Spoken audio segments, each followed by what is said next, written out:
কে? দিদার বাড়ি থেকে এসেছি দাদু, সুলেখা মিত্র। ও এসো এসো, তুমি চাঁদু তো? এসো এসো, ভেতরে এসো, ভেতরে এসো। আরে ঠিক আছে ঠিক আছে, বসো। ও তোমার দিদাকে নিয়ে পাড়ার জনি। হ্যাঁ শুনেছে যে কোমরে লেগেছে, অমনি লোক পাঠিয়ে ওই কিছু বলাটাই ঝক মারি। কী করে হলো? ওই চান করবার সময় জল ভর্তি ভারী বালতি তুলতে হয়েছিল, তাই তুই বোধ হয়। কোথায় লেগেছে দেখি? এই কোমরে। তুমি কি ডাক্তার নাকি?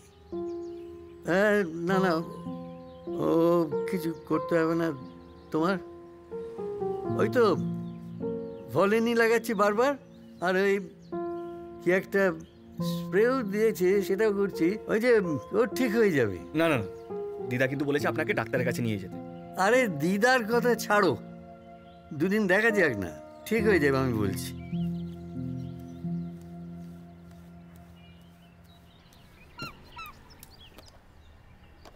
দাদু।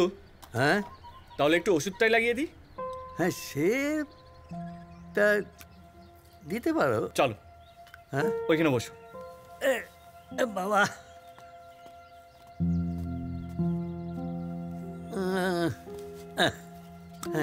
এই যে এইখানে।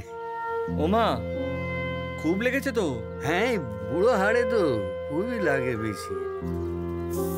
ও কাল থেকে আমি বাজার করে দিয়ে যাবো। এই দেখো দেখি। হ্যাঁ দিদা খাবার পাঠিয়েছে, আমি ফ্রিজে রেখে দিই।